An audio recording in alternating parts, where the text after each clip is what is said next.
Hello my dear friends, আসসালামু আলাইকুম। Usman Sahal medical services YouTube চ্যানেলের পক্ষ থেকে আপনাদেরকে জানাই স্বাগতম। বন্ধুগণ, আশা করি আল্লাহর রহমতে আপনারা সবাই ভালো আছেন। আজকের ভিডিওতে আমি আপনাদেরকে প্রাপ্তবয়স্ক এবং বাচ্চা উভয়দের অ্যালার্জিক রাইনাইটিস, সাধারণ ঠান্ডা, কাশি বা সর্দি, নাক দিয়ে পানি পড়া, নাক বন্ধ থাকা ইত্যাদি সমস্যার সমাধানে অত্যন্ত কার্যকরী একটি ট্যাবলেট বা সিরাপের নাম, দাম, গ্রুপ বা জেনারিক নাম, প্রস্তুতকারক কোম্পানির নাম, খাওয়ার নিয়ম এবং এর সাইড এফেক্টস বা পার্শ্ব প্রতিক্রিয়া সম্পর্কে আলোচনা করব।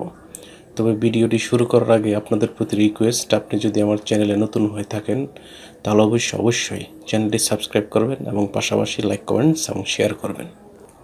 বন্ধুগণ, বাচ্চাদের এবং প্রাপ্তবয়স্কদের অ্যালার্জিক রাইনাইটিস, সাধারণ ঠান্ডা, কাশি বা সর্দি, নাক দিয়ে পানি পড়া, নাক বন্ধ থাকা ইত্যাদি সমস্যার সমাধানে বিশেষজ্ঞ ডাক্তারগণ সচরাচর যে ট্যাবলেট বা সিরাপটির নাম বলে থাকেন তার নাম হলো ফ্যাক্সো ট্যাবলেট বা ফ্যাক্সো সিরাপ।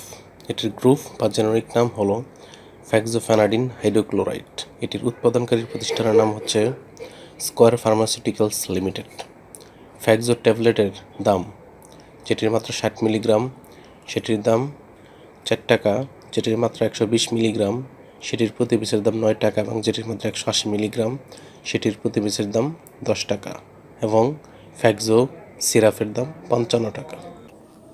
এটি খাওয়ার নিয়ম হচ্ছে 2 থেকে 11 বছর বয়সী শিশুদের ক্ষেত্রে 1 চা চামচ করে দিনে 2 বার সেবন করতে পারবে।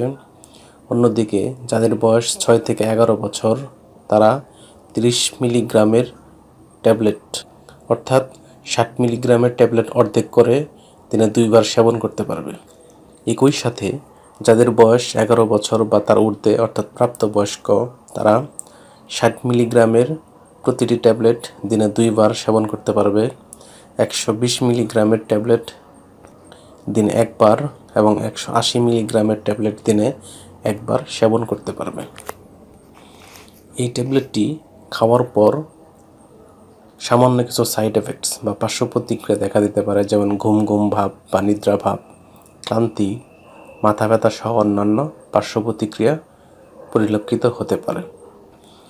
গর্ভাবস্থা এবং স্তন্যদানকালীন সময়ে এই ওষুধটি সেবনের পূর্বে অবশ্যই রেজিস্টার্ড চিকিৎসকের পরামর্শ নিতে হবে।